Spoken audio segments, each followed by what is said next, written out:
Good morning, my country people. This is Dr. G again.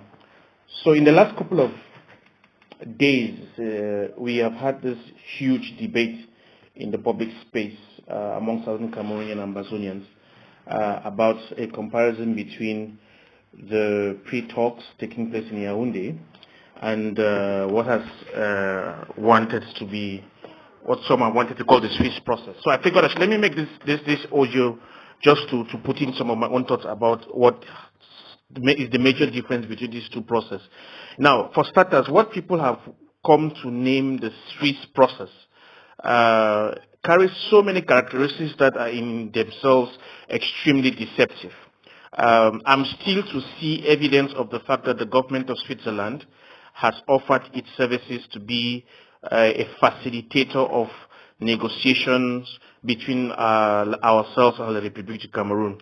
So we all know how that process evolved. It started off with an NGO that has given unto itself a specialization to facilitate negotiations in conflict regions at a fee. Let us not forget that the so-called Swiss HD does not work altruistically. It is not a Father Christmas.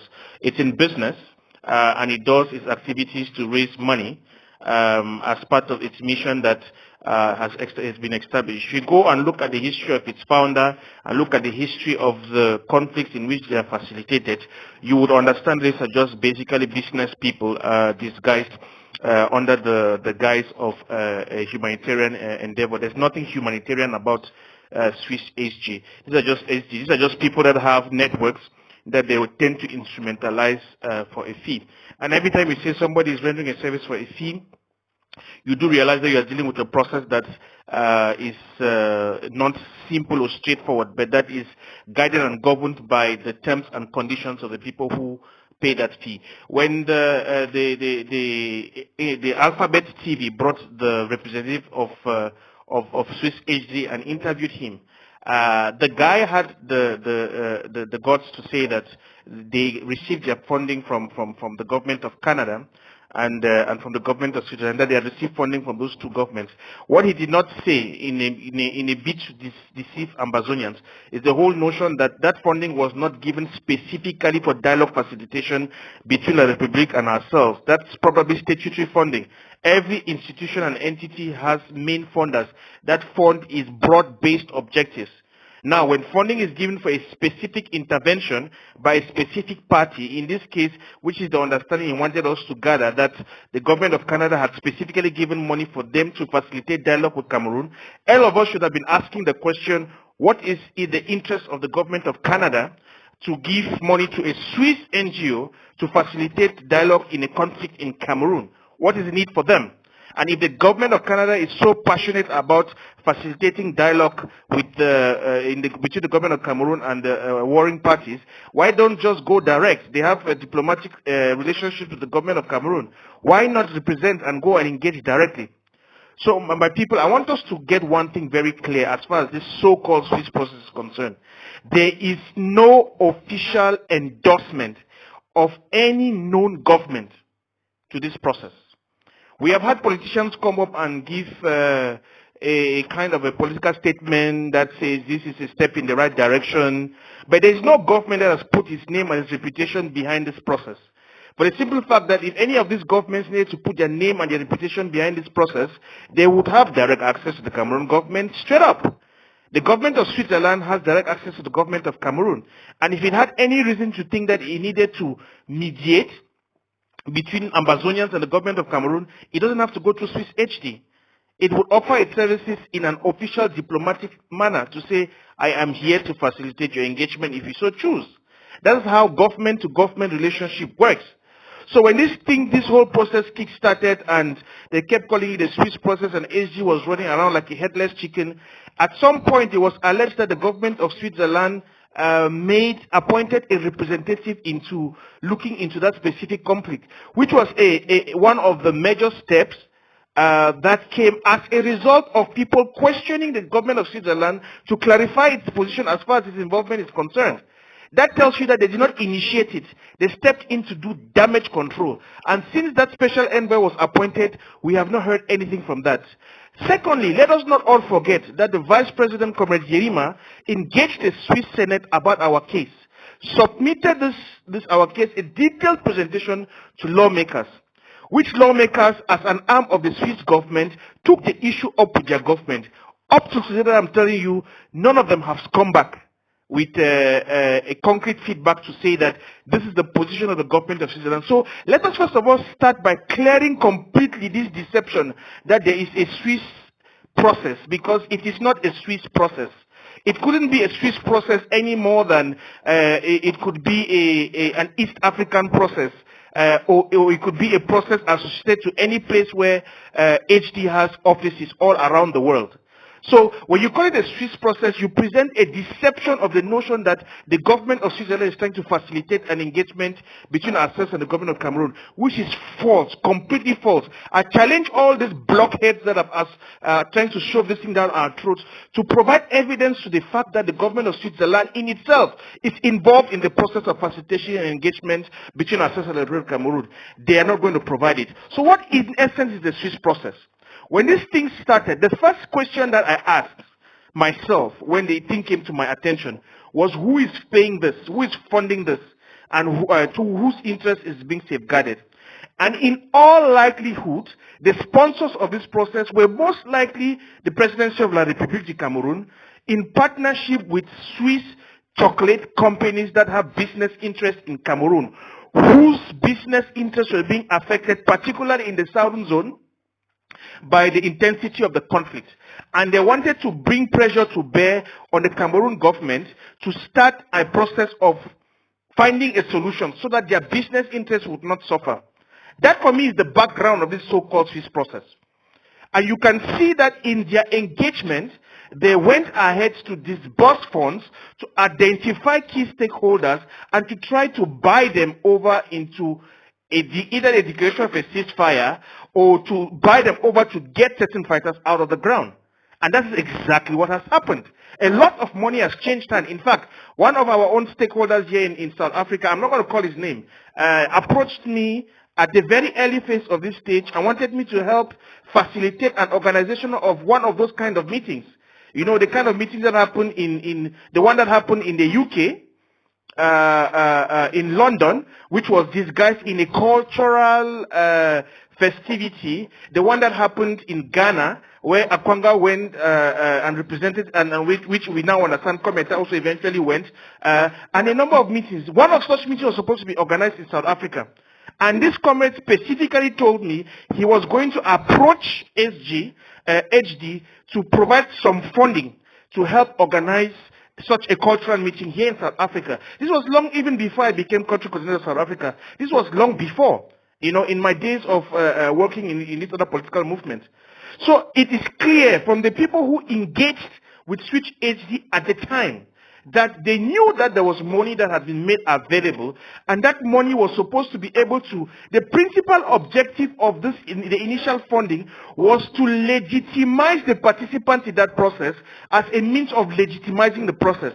Because they understood that if they can demonstrate that these people, the representatives of the people who are coming to the Switch, the HD Dialogue Initiative, are indeed representatives of the Ambazonian community based in the UK, based in South Africa, based in West Africa, and eventually based in the US, they would be able to show that, demonstrate to La République du Cameroun and to their multinational sponsors that they have succeeded to gather a critical mass of the supposed leaders of the movement. Now, Southern Cameroonians and Bosnia, we need to understand that that gathering of a critical mass of our leaders was the bargaining chip to name their price. So it is not for nothing that shortly after, within that period, we saw a newspaper article that was saying that the Swiss are asking for 10 million or 10 billion from the Cameroon government in order to negotiate in the process. So our leaders had the stupidity to allow an NGO that is seeking to establish business to pull them into a process whereby they were going to legitimize their efforts to extract money from the government of Cameroon in exchange or in the guise of the preparation or the management of a dialogue. That is what you guys are calling a Swiss process. There has been no government-to-government engagement or commitment to the process. There has been no multilateral engagement, as in no endorsement from the UN, which, by the way, that is the condition that Comrade Yerima gave to the Swiss HD. Get us the government of Switzerland's engagement in this. Let the government of Switzerland go to the UN and secure a mandate. Of course, Swiss HD is not an entity, it's not a member of the United Nations organization. It cannot secure a mandate to facilitate dialogue between two nations. It required that the Swiss government, the Swiss HD, utilizes its networks with the Swiss government to take Switzerland to the UN Security Council to get a mandate to facilitate in the process. So I think that our leaders, Comrade Choayaba, Comrade Daphne Yerima and Sisiku, they were being extremely kind and extremely generous, asking this HD to take the right steps to even bring a little semblance of legitimacy to the process. Otherwise, it's just an NGO like Care Cameroon or Médecins Sans Frontières or any of these other NGOs that have a mandate to conduct business. They represent absolutely nothing in the broader schemes of things when it comes to look at nation-to-nation relationships. Swiss HD represent absolutely nothing. They cannot move a fly. They cannot cause a plane to take off from Yaounde. They cannot do anything. They have no power, no bite. These are just a simple group of business people trying to cash in on a situation. But that is not even the problem, because that's what they do as business. The unfortunate thing about this Swiss agent, and it is important that our people understand what is the difference between what is happening in Yaounde and what has been called the so-called Swiss process. The unfortunate thing about this Swiss agent is that they made contact with people who could not ask them critical questions, which is extremely sad. What do you expect from someone like Sako? What is his experience in international relations and diplomatic issues? The father of the revolution, the so-called father of the revolution, what is his experience? Now, these are people who, in the face of international, of the white man, that comes and tells you a few white things, you would think that because he's white, what he says must be true. And then when that whole process is complicated, when they put money on the table and start exchanging brown envelopes, you then unfortunately have to fall into that. There are two weaknesses that characterize every one of the people that have come to this process. Every single one of them.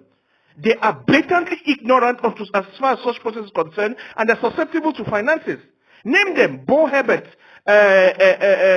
what do you call this other dude? Elvis Cometa, Sako himself. I don't want to talk about Chris Ano. Those are not your classical elements, or you want to consider as intellectuals.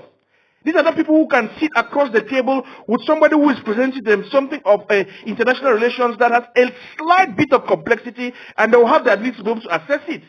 And they have not surrounded themselves with people that have the kind of grit to be able to assess such situations.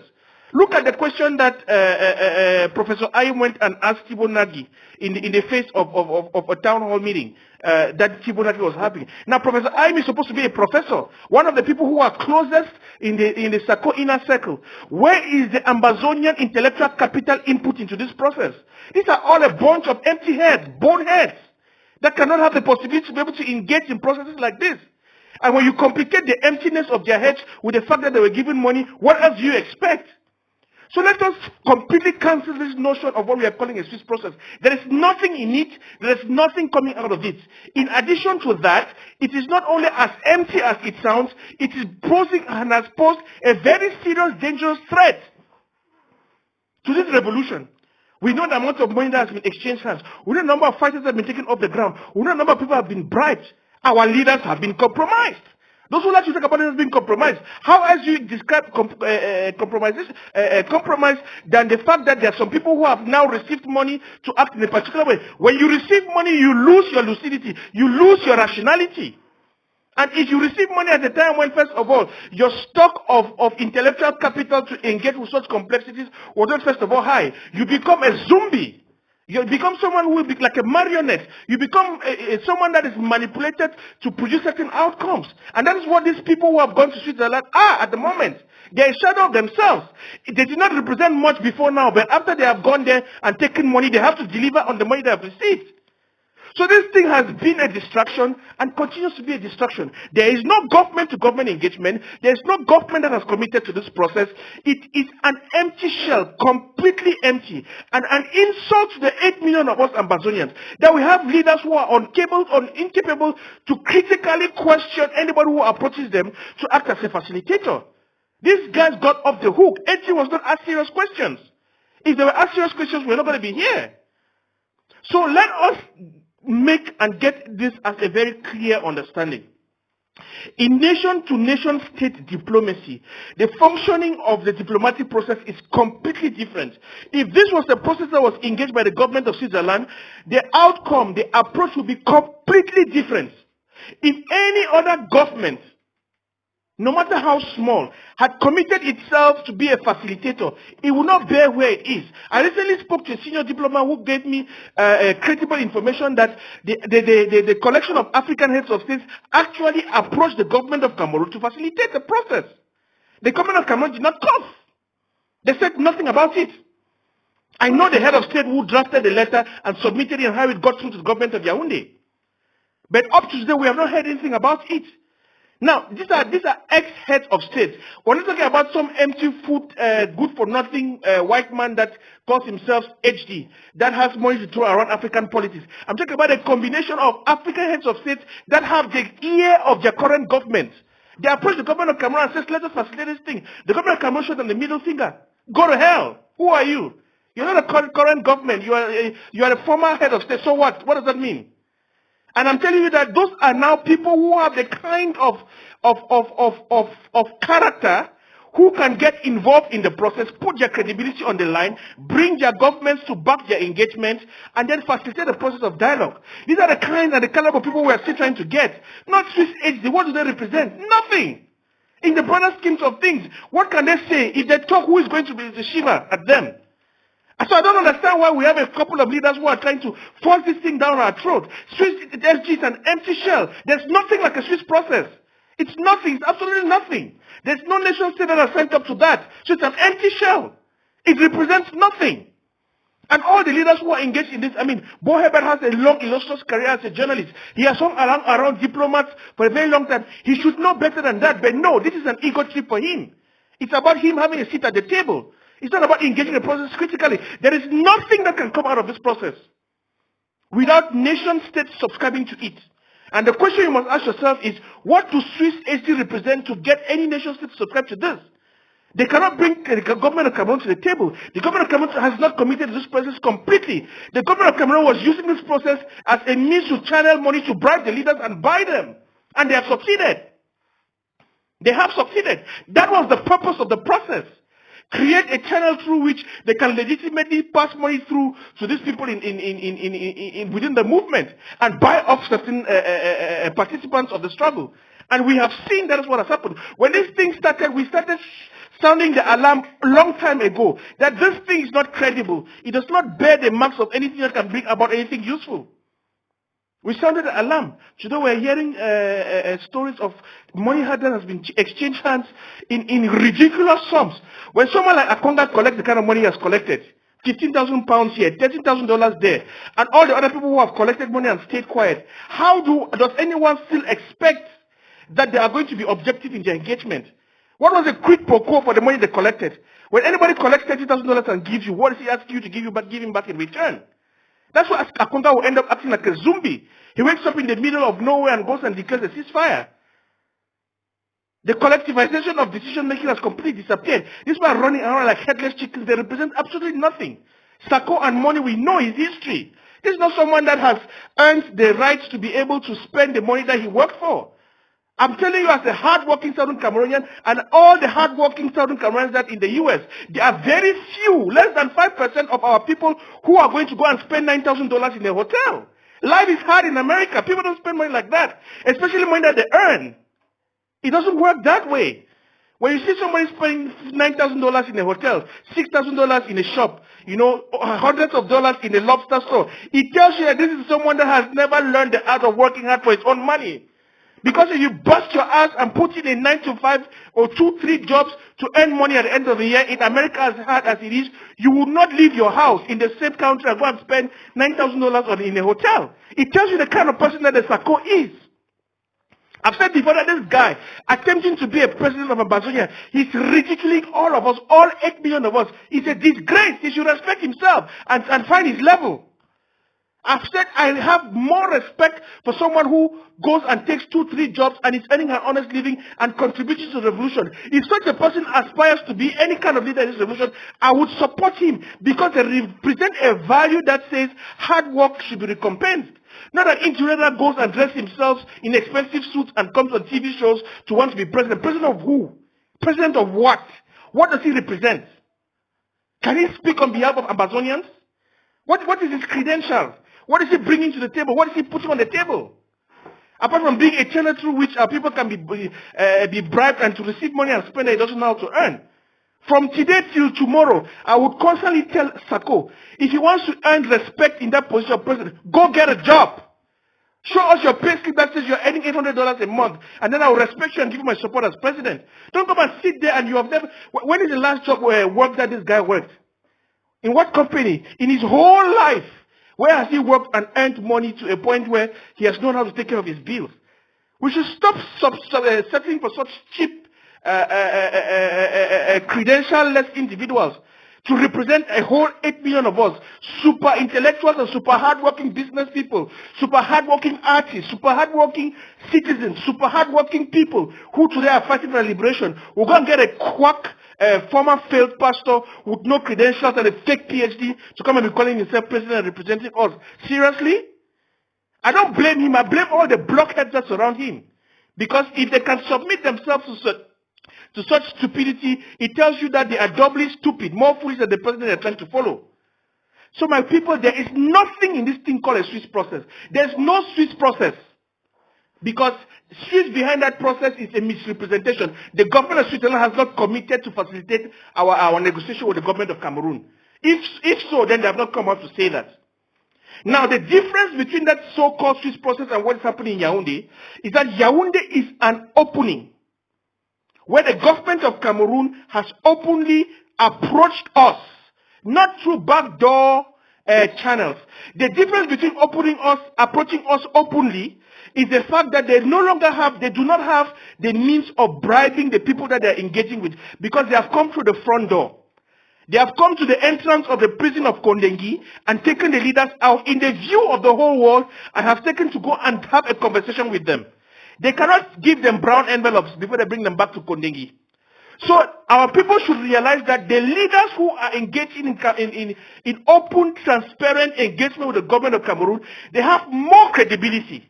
They are freer. They have more open hands to be able to engage and come about with meaningful resources. Why? Because it is being done in the open.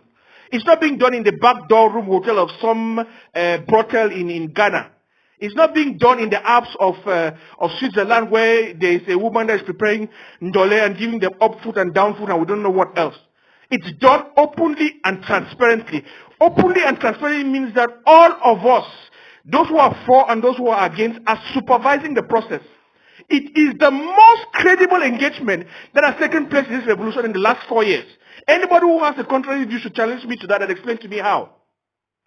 Because it is happening in the full view of everybody. I don't even want to talk about the international entities that are engaged in the process. Because one thing we must understand is that at the end of the day, international negotiators only facilitate. The deal that needs to be struck, the engagement that needs to be finalized, will be our engagement with La République, talking eyeball to eyeball, revisiting our history and finding long-term solutions for where we're moving forward as far as this restoration quest is concerned. So this is the only first real credible process where La République Cameroon has put its reputation on the line and let the rest of the world know that we have started talking to these people.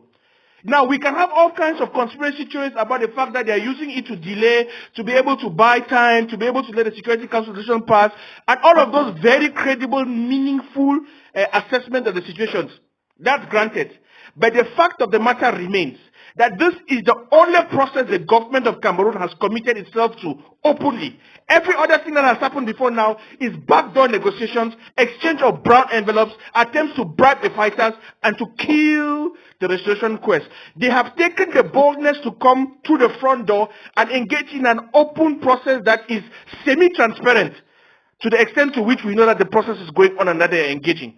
It is now up to us to rally behind the leaders that are championing this process and guide the process, which is what exactly all the right-thinking, credible leaders in this revolution are doing. You know, EGOFC is taking a position to say that as far as you're engaging in this process, be careful, be cautious. Consortium is taking a position. As far as you're engaging, be careful, be cautious. The countries are taking positions. Switzerland, South Africa. People are writing and saying, we are aware of this process. We see that it's evolving. We give you our support. Go ahead and engage on our behalf. We trust that you are going to represent us, but we are watching you. It's open and transparent. The government of Cameroon cannot bribe Sisiko because we all know that the process is going on. But all of the people who have engaged up to this point with this Swiss business entity called HD, we do not even know the exact amount of money that they have received. What we know is what is in the public domain. What we don't know is what they have not told us. Let us rally behind this process in Yaounde. Let us all open our eyes and see what is going on there, so that we are able to guide the leaders that are involved. The leaders who are currently driving this process are leaders in their own right. They have earned the stripe of leadership through the things that they have suffered. They are not just any kind of people. Look at the quality of Sisiko's leadership by the people he has surrounded himself with. It's not empty-headed block wannabe celebrities that pop up of nowhere. You know, a IT technician that owned a computer repair shop and then failed in the name of Chris Anu and landed up with his Alphabet TV and is dressing in suit every day, wanting to represent. Some people should try and have shame. Go and get some credibility that is going to afford you the possibility of being able to represent. I'm insulting you today because I have worked hard in life, and you cannot insult me back in return in the way I'm insulting you. And I'm insulting you because I lack the character to be able to respect you. There's nothing respectable about you. All of you, these people who are trying to represent, go and get some credibility. You represent nothing that Ambazonia is fighting for. Get a job, go and work and earn some money and pay your own bills. And then come and put your heart back in the ring. We'll start respecting you. Leadership is not a race for popularity. You must have certain values that you represent to aspire for representation. My country people, Southern Cameroonians and Ambazonians, let us stand behind these leaders. It is a transparent process. What they need at this moment is our prayers and our guidance. It's our advice. We should go to work to start preparing that negotiating team. Even if it is the same people that come out of Team Ambazonia, of ACT, they are Southern Cameroonians. They have the right to represent. Nobody is disputing that. But they should stop this manipulative process that I'm calling the Swiss process, because there's nothing inside of it. They should join a genuine process and start bringing constructive feedback and inputs into driving this process. The outcome is going to be a sum total of our collective engagement with La République du Cameroun and the leaders that are sitting on that table. This is what matters for us moving forward. If you have an input, document it and put it on paper and send it to the leadership so that they have the collective input of our wisdom. And then stop shoving down our throat this thing that you have gone and chopped people's money and you are trying to pay back whatever it is that they bribed you for. Because we're not going to buy it. It failed before it started. It's a failed process. It has produced nothing in the last 2 years. And it's not going to produce anything moving forward. Because it's just that. It's a failed process. There's nothing in it. Let's move past this whole called Swiss process. And let's rejoin this thing. This is not an ego, an exercise in comparing the size of our ego. This is about the future of our people. Let's do things and do things properly. Anybody that I've insulted in this audio, success is your revenge. Go and get yourself to the level where you will not be insulted. And then I will respect you and apologize. Nonsense.